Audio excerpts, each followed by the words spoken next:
আসসালামু আলাইকুম। আপনাদেরকে আজকে আপনাদের সামনে নিয়ে এসেছি একটি সব থেকে বড় ব্রেকিং নিউজ, যে বাংলাদেশের সমর্থনে পাকিস্তান ক্রিকেট বোর্ড জানিয়েছে তারা নাকি ক্রিকেট খেলবে না। টি-20 2026 সালে বিশ্বকাপ তারা খেলবে না। কারণ তারা যদি না খেলে তাহলে বিশ্বকাপ হবে নাকি? হবে। এটা নয় যে পাকিস্তান না খেলে বিশ্বকাপ হবে না, বিশ্বকাপ হয়ে যাবে। কারোর জন্য বিশ্বকাপ আটকে থাকবে না। যদি পাকিস্তান বোর্ড মনে করে যে না, ব্ল্যাক মানি করে শিকার হয়ে যাবে, বিশ্বকাপ খেলা হবে না, সেটা ভুল ধারণা।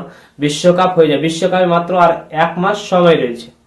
যদি বিশ্বকাপ পাকিস্তান দল না খেলতে আসে সেটাও তার ব্যক্তিগত ব্যাপার, কিন্তু বিশ্বকাপ কারোর জন্য আটকে থাকবে না। আপনাদের সামনে আরো বলি যে বিশ্বকাপ খেলতে না আসার মেন কারণ,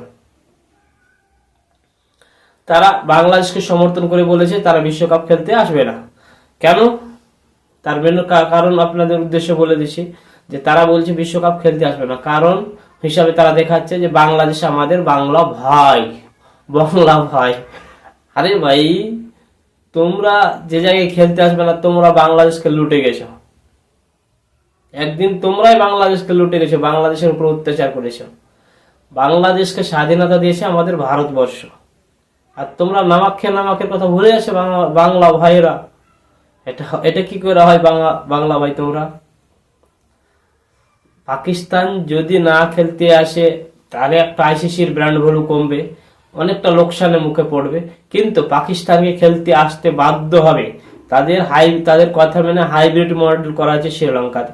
বাংলাদেশ যদি না খেলতে আসে, সম্ভবত তার জায়গায় আয়ারল্যান্ডকে প্রস্তুত করা হচ্ছে। এটা আইসিসির অফিসিয়াল নয়, মিডিয়া মারফত জানা যাচ্ছে যে তার জায়গায়, বাংলাদেশের জায়গায় আয়ারল্যান্ডকে খেলা হবে। বাংলাদেশকে টাইম দেওয়া হয়েছে 21 জানুয়ারি তক। 21 জানুয়ারির মধ্যে বাংলাদেশ খেলবে কি খেলবে না তার সিদ্ধান্ত জানাতে বলা আছে। যদি তারা না খেলে সেটা তাদের ব্যক্তিগত ব্যাপার, যদি তারা খেলবো মনে করে সেটাও তাদের ব্যক্তিগত ব্যাপার। যদি মনে করে যে না, আমরা সিকিউরিটির অজুহাত দেখিয়ে খেলবো না ভারতবর্ষে, তাহলে তার জায়গায় আয়ারল্যান্ডকে আনা হবে। আয়ারল্যান্ড না হলে স্কটল্যান্ডকে আনা হবে। তাতে বাংলাদেশের জায়গায় স্কটল্যান্ড সম্ভবত আনার চান্স রয়েছে। স্কটল্যান্ডকে প্রস্তুত থাকার কথা বলা হয়েছে আইসিসি থেকে, যে তোমরা প্রস্তুত থাকো, বাংলাদেশ যদি বিশ্বকাপ খেলতে না আসে তাহলে তোমরা বিশ্বকাপ খেলবে। এবার ডিসিশন নিতে হবে Bangladesh cricket board, Bangladesh government, Asif Nazrul স্যারকে এবং ডক্টর ইউনুস প্রধানমন্ত্রী, যে কেয়ারটেকার প্রধানমন্ত্রী রয়েছে তাকে। যদি বাংলাদেশ খেলতে না আসে সে জায়গায় তাদের লোকসান হবে, এবং কতটা লোকসান হবে সেটা বাংলাদেশ পরে বুঝতে পারবে, এখন বুঝতে পারবে না। এখন পাকিস্তানের পাশে রয়েছে, তো মনে করছে যে পাকিস্তান আমাদেরকে বাঁচিয়ে নেবে। না, পাকিস্তান দেশটাই হচ্ছে ক্রিমিনাল টাইপের দেশ, মির্জাপুরের দেশ। পাকিস্তানের মাটিতে ভালো মাটি নয়, খারাপ মাটি। আপনারা সে জায়গায় মনে রাখবেন।